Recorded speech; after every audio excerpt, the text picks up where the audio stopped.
happy. One newly innovation. It's not easy, but ನಾವು ಕಲಿತಾ ಹೋದಂತೆ ಕಲಿಬಹುದು. ಅಫ್ಕೋರ್ಸ್ ನಾವು 10th ಸ್ಟ್ಯಾಂಡರ್ಡ್ 10th ಇದು ಎಷ್ಟು ಯೂಸ್ ಆಗುತ್ತಂದ್ರೆ ನಾವು ವರ್ಡ್ಸ್ ಅಲ್ಲಿ ಎಕ್ಸ್ಪ್ಲೇನ್ ಮಾಡಕ್ ಆಗಲ್ಲ. ಬಿಕಾಸ್ ನಾವು ಎಕ್ಸಾಮ್ ಫೇಸ್ ಮಾಡ್ತೀವಿ, ಈ ಎಕ್ಸಾಮ್ ಇಂದ ನಮ್ಗೆ ಕರಿಯರ್ ಇರುತ್ತೆ.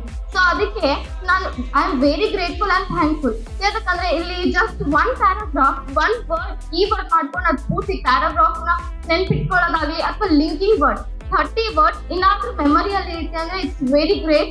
ಅಂಡ್ ನಾವು ಎಕ್ಸಾಮ್ ಅಲ್ಲಿ ಏನಾದ್ರೂ ಸ್ಕೋರ್ ಮಾಡ್ತಿದೀವಿ, ಏನಾದ್ರೂ ನಾವು ಡಿಸ್ಟಿಂಕ್ಷನ್ ಲೆವೆಲ್ ಪಾಸ್ ಆಗ್ತೀವಿ ಅಂದ್ರೆ ಇಟ್ಸ್ ಆಲ್ ದ ಆಶೀರ್ವಾದ ಆಫ್ ಅವರ್ ಮಾಂತೇಶ್ ಸರ್. ಯಾಕಂದ್ರೆ ಅವರಿಂದ ನಮ್ಗೆ ಇಷ್ಟೊಂದೆಲ್ಲ ಬೆನಿಫಿಟ್ಸ್. ಮೊದಲು ಹ್ಯಾಂಡ್ ರೈಟಿಂಗ್ ಟ್ರೈನರ್ ಬಂದ್ರು, ಇವಾಗ ಇವ್ರು ಬಂದ್ರು. It's not easy task.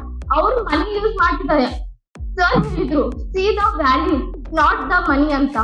So I am very grateful and thankful. I am very thankful sir. Thank you.